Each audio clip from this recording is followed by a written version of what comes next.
It's Thursday, April 16th, 2020, and this is Roqe.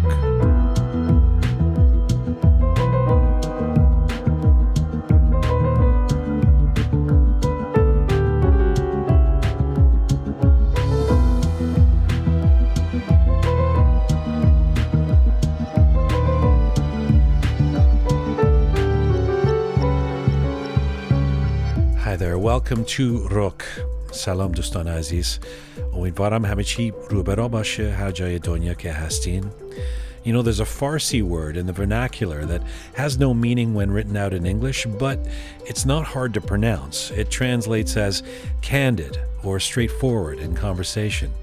And so maybe it makes sense when thinking about a new platform that is aspiring to bring conversations from, to, and about the Iranian diaspora, that we would start with the aim of being blunt about our issues, our identity, our global disposition.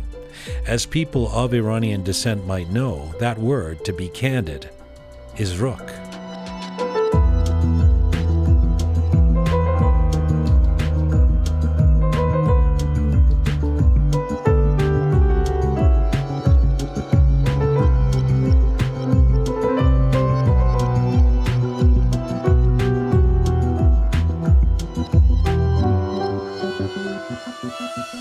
So why this? Why now? چرا Roqe بودن? Well, this has been a brutally unkind time for people of Iranian descent around the world. There's no particular way to sugarcoat it, and there's no particular panacea. And this is not the most uplifting way to start a new show, but nor can we hide from the darkness of the current moment. Look, Persian culture is full of warmth, togetherness, poetry, wisdom, romance, family, love, light, and we should explore and celebrate that, and we will, here. But ask any Iranian when the worst days began, and you'll get an answer of months or years or even decades back. No one will say it's been rosy. Even for those of us who didn't grow up in Iran, the heartache of the people is visceral. Most recently, there have been crippling sanctions, a barbaric crackdown on protesters that left thousands dead, the horrific shooting down of a plane that killed many of our friends in the diaspora, and now, of course, a pandemic that found early footing in Iran and has disproportionately affected those of Iranian background. So, a few of us got together to talk about building a global platform, in English, the lingua franca, where we can explore identity and our common experience, made for those in the diaspora, but accessible to non-Iranians too. This show is an attempt at that. We know it won't be perfect to begin with. There'll be a learning curve, the challenge of balancing opinions, voices, and non-partisanship. But it's worth a try in creating this space. The truth is, the population of people of Iranian descent outside of Iran has grown dramatically by the millions in recent decades. And we've all been through a lot. There are stories to be told and experiences to be shared. We will do our best to do that as simply and as candidly as possible. So here we go. I'm Jian Ghomeshi, and this is Roqe, conversations from, to, and about the Iranian diaspora.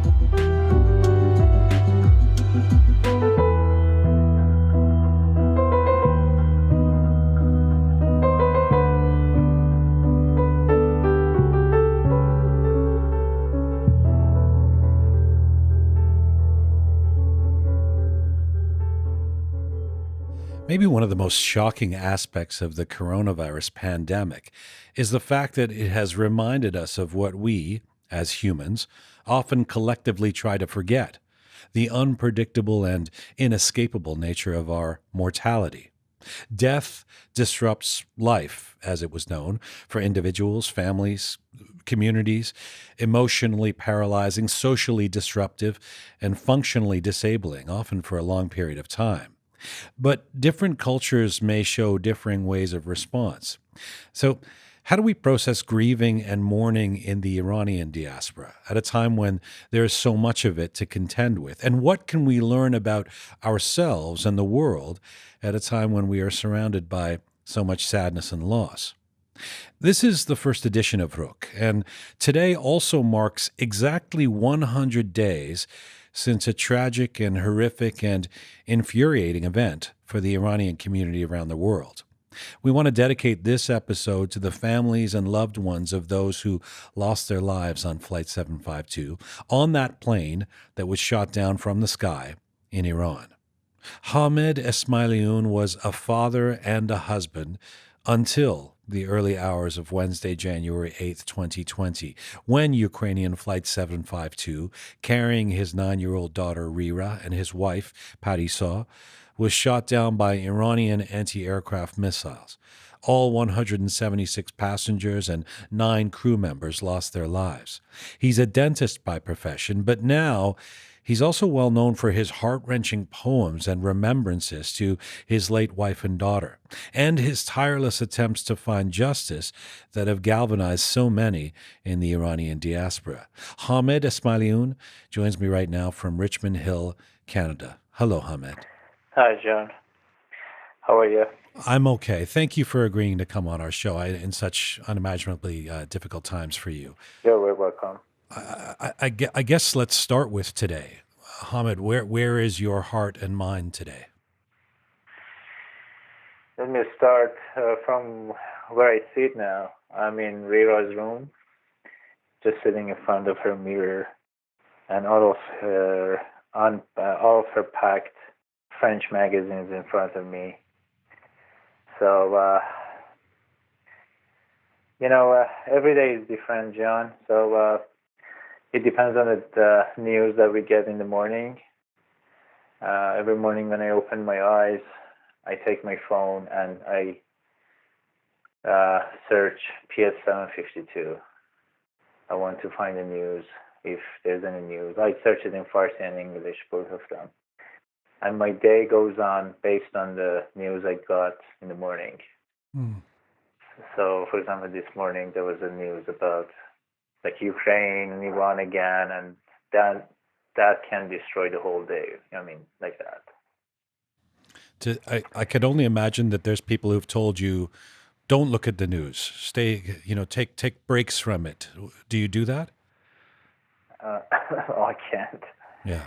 I was a news hunter, not after this. I was like that for, for like more than 25 years, from the time that I went to university. I was so sensitive from anything happening in Iran. And I never quit that. Never, ever. It's like newspapers every day, and then after that, websites. But after this 8th of January, so for the first few days, actually, I was so confused and devastated that I couldn't check anything. Actually, people came to me and said, "Okay, this happened or that." Yeah. But now, no, this is not something that I can do. I have to check the news every morning. Hamed, it's been a very difficult 3 months for Iranians, for the world. And you're going through this grieving process. How has your process of mourning evolved over that time, especially now that you're more isolated because of a pandemic? Yeah, I think it was like 8 weeks after this that I started to go back to work, to my office, our office in Aurora. It was E&E dentistry, but there's just one E right now. And but it was, this is something that Parisa built from scratch. And I just went back to see her patients because I knew that it's so important for her to take care of them. And actually the way she set her flight time and her journey to Iran was like that, to come back as soon as possible to see her patients. She was really into her work. And I said, okay, go back, just finish the stuff that she started. So I went back. I don't know if it was good or not going back to work, but when I sit on her chair, I'm a different person. I'm her. I'm just Parisa, and I'm just looking at the patient the way that she used to look. And so I went back to work for a few weeks. Then this pandemic happened, and they closed all the dental offices. So another difficult time after difficult time, and I don't know how I cope with this, but I have no other option. I have to stay home. I make myself busy with talking to the families and working for an association and talking to the media, things like that. But every morning when I get up, I say to myself, "Oh, another day." And when it's like 12 o'clock at night, I say to myself, "Okay, you succeeded. You were able to finish another day." This is what's going on right now. You literally are living day to day. Exactly. Exactly. Your mother is with you, yes, in that Yes. house, Yes, she is. And Paris's mom. and Paris's Both. mom. Yeah. Yeah. And how do you, and that's confusing too, because I guess at the same time you have to be worried about them and the fact that there's this pandemic going on. Yes. Yes. That's the main reason that I don't get out of the house, because I don't care about myself, actually. I want to stay safe, but I say, okay, if I get the coronavirus, what about my mom? What about Paris's mom? So they have to stay safe, and I see them every day grieving, and this is very hard. This is very hard. But in last 2 months, I think we just learned how, from the time the pandemic started, we just learned how to do it. Like my mom, the way she does it, she comes to Riva's room, the same place I'm here now, so I can hear her crying here. But when I'm sleeping at night, I can hear Paris's mom is crying down the stairs. So it's depression is part of the grieving process, but this pandemic, I think, affected like strongly on this. When you say something like I don't care about myself, do you mean that? Honestly, yes. You know, what should I say, Jian? I was not on that plane, but it seems that I was. So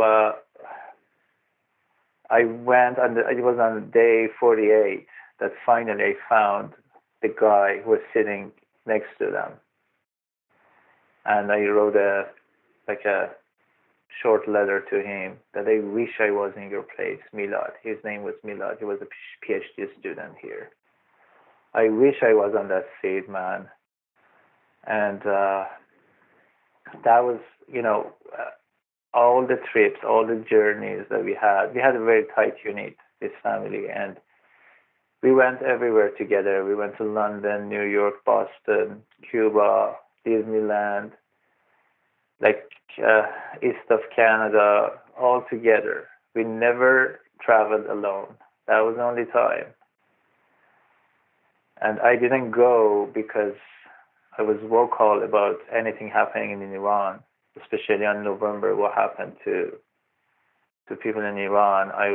And even before that, like writing about workers, teachers. And then when Marissa wanted to book this flight, and she said, "Are you coming?" That was her sister engagement party, and I like her. It's like she's like my little sister. I don't have a sister, so I really love to be there. But I said, Marissa, if I come, like other times that they question me, it might be a problem. I don't want to ruin your happiness, so I didn't go, and I can't forgive myself for that. You talking about Rira and Parisa, the way you've done it in the last few months, it has, I feel that's part of the reason the world has grieved alongside of you, and the broader Canadian community has, and especially the Iranian community has. How do you see the Iranian community, say in Canada, coming together in times of grief and loss? And if I can ask you to be Roqe, was there any act or any reaction that has inflamed your sorrow, or was there any act that relieved your pain, even momentarily?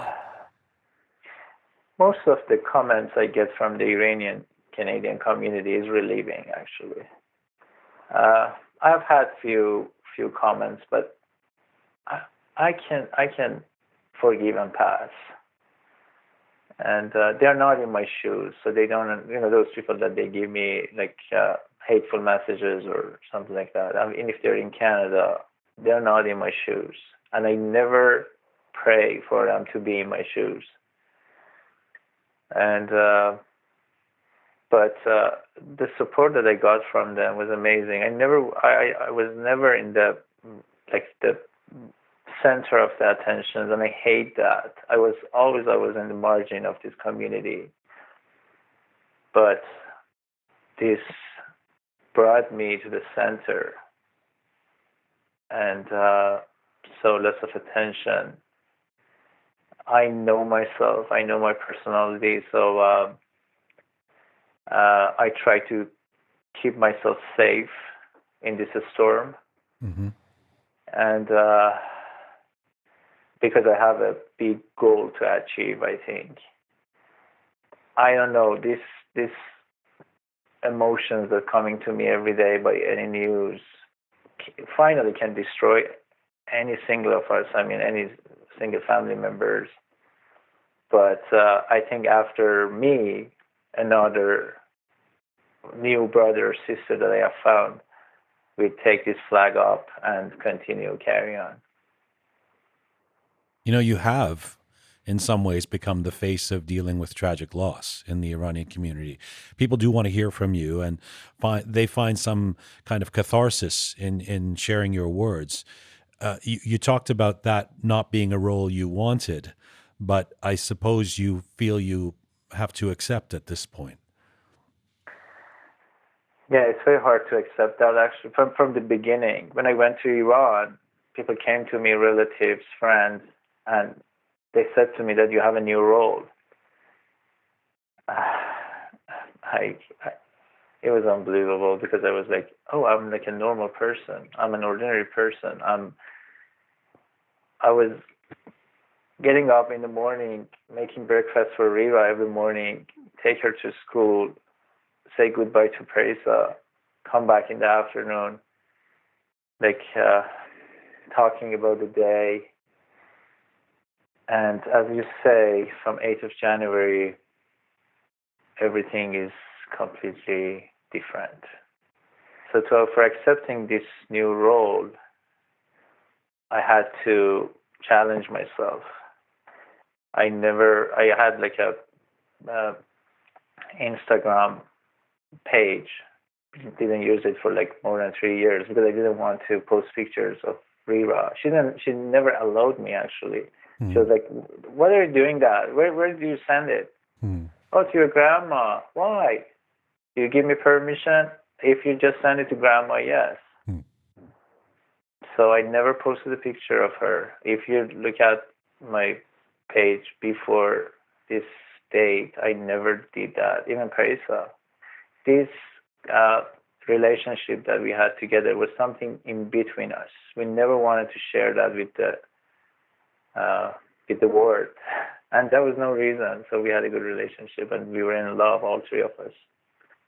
But after this, I put everything in front of me: her videos, her photos, Parisa's words, and I said, I have to share that with the world. This is not in my hands. I have to do it, because if I don't do that, everybody will forget this story, and I don't want this story to be forgotten, for justice. Well, on that note, you have relentlessly expressed your frustration at the Iranian authorities for leaving your questions unanswered. Hamed, what kind of closure are you after? Do you think any closure will be attainable for you? I have to be realistic, Jian. Nobody will find the justice in this world. This is not something I say after 8th of January. This was even before that. The justice, the real justice, is that Parisa and Rira come back to me. Never happens. But those people who are in charge of this crime, this unbelievable crime, they have to come to justice.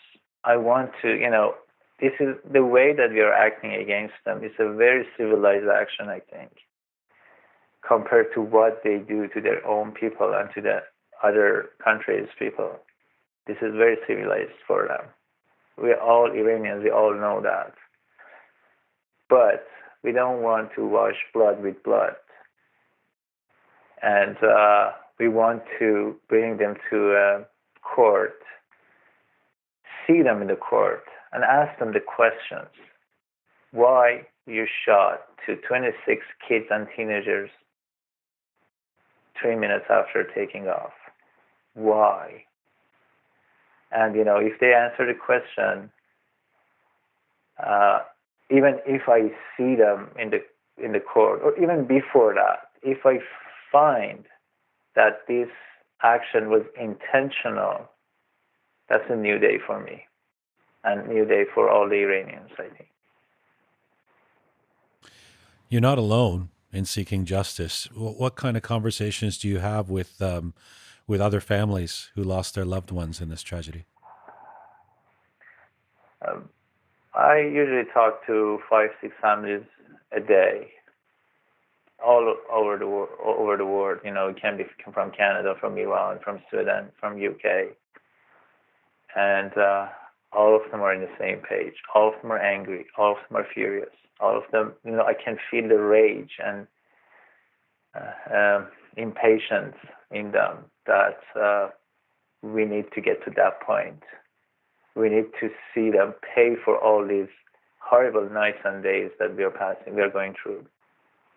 So I can tell you most of them so far. I haven't seen anybody in these families that doesn't want justice or just looking for compensation. That's something that Iranian government, like Islamic Republic of Iran, is making up. That these families are looking for compensation. It's not true. It's not true. The only times we've seen you smile in your media interviews is when you're talking about Rira. Tell us how her and her memories bring light to your heart in the midst of all this darkness. She was the best kid any parent can ask for, and she knew that. I always told her, Rira, you're the best. You're the best. So she was the only child. We never had we never planned to have another child because she was the best. And same thing for Marissa. I think she was the best friend I had for 20 years, married for 19 years and 4 days. And both of them, they knew how much I loved them. But our way of living was a little different, me and Marissa with Riva. For example, I remember she was in grade 2, and her motto was, "I'm a happy girl." So, and when I make her upset, she was like, I'm a happy girl, Dad. Why are you ruining my day?" So I remember she had math classes, and she was not very good in math. This is a common problem in Canada, that usually kids, they don't take it serious to be good in math. And I said, Rira, why you're not trying enough to be good? And she's like, Dad, everybody knows that the boys are better than girls in math. I reacted to that. I said, who said that? She said, everybody at the school says that boys are better. So then I had to give her an example of Maryam Mirza Khani, the mathematician, the Iranian girl who was amazing. Unfortunately, she passed away at the age of 40. Yes. So I gave her this example. I said, look at her. She's amazing. She's the best one in math in the world. So my way of treating her was just giving her speeches. But Paris's way was different. So I just noticed Parisa starting buying math books and working with her almost every day for 2 years. And when it was a memorial and one of her classmates came to pay tribute to her, he said, Rira, you were cute, you were funny, and you were good at math. So I was like,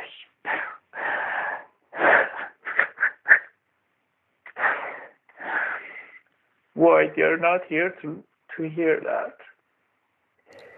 That this long journey of efforts and like working together for hours a day pays off, but they're not here. So I remember that moment. I remember that moment, and there have been so many powerful moments, and you've dedicated yourself to keeping the memories of your loved ones alive publicly. Tell me how that brings you, or does that bring you solace? it's very difficult for me publicly, but I think somebody needs to have the courage of that, to be brave enough to talk about this relationship she had, this bond he had, this bond I had with these two girls. Yeah, I call them girls actually. And it's not easy. It's not easy to live in a room that is covered by glasses and everybody can see you. But somebody can throw a stone to these glass walls. But I'm sitting here. I'm still talking. Yes, I don't know. There are stories that I never say. There are stories I never talk about between Rira and me and Parisa. But I try to share as more as I can. January 8th wasn't very long ago. It's just there. We remember it. We were all there, and yet it seems like the world has changed. It just in that interim period. If you could look Parisa in the eyes and hold her hands right now, what would you want to tell her? I want to tell her after they left, the happiness has gone to the music, theaters, cinemas, soccer stadiums, concerts, all of them canceled. After they left, everybody lives in fear and agony. They're worried about losing, but I've experienced that before. I'm not in the fear of losing. So it's a different world. I have to tell her that it's a different world that you can't even imagine. And if you were here, I'm sure you were trying hard to keep Rira safe, yourself safe, me safe, and I'm sure that you were going to your office and trying to donate all those masks and gloves that you have and checking the news every day for a new life for the world. Because I'm sure someone like Parisa, like Rira, they never wanted world be in this situation. I don't talk about myself. I think those two people, they were like that. They were lovers of life, full of life. Mm-hmm. And this ended tragically, and that's why those people who did that, they have to pay for it. And before I let you go, what do you think, let me turn it around, what do you think Parisa would have wanted you to do these days? Same thing that I do. I mean, looking for justice, because we had this conversation before. Like when something happening in Iran, like somebody loses her child, his child, or something like that, Parisa was like, why they don't pursue? Why they don't look and go after those people? And I said to her every time, the Parisa, if I go to Iran and they arrest me or they question me, speak out about it. Go to the media and talk about it. Never leave it in silence. So I do the same thing. I think she asked, probably she wants me to be healthy or safer. I don't know, but to just do this, to just finish this job. I think that's her wish too. Hamed, we all lost a piece of our heart with Parisa and Rira and all the other innocent lives who died in Flight 752. Thank you for opening your heart to us. Thank you for doing this interview. Thank you for taking the time. Thank you very much, Jian. Bye-bye. Bye.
This beautiful piece of music has not been heard anywhere yet before. This is the voice of Ghazal Shakeri, who also wrote the lyrics, with the melody based on a Bakhtiari lullaby. The music is performed and produced by our Roqe team member Shaya, who you may also know from the super band Dang Show. This is full time for Roqe. Thank you to the amazing team who are working on this. If you want to be involved and help us out, please do. You can reach us at info@roqemedia.com. We're going to try and do a new episode 2 or 3 times a week. Until then, I'm Jian Ghomeshi. To be continued. No.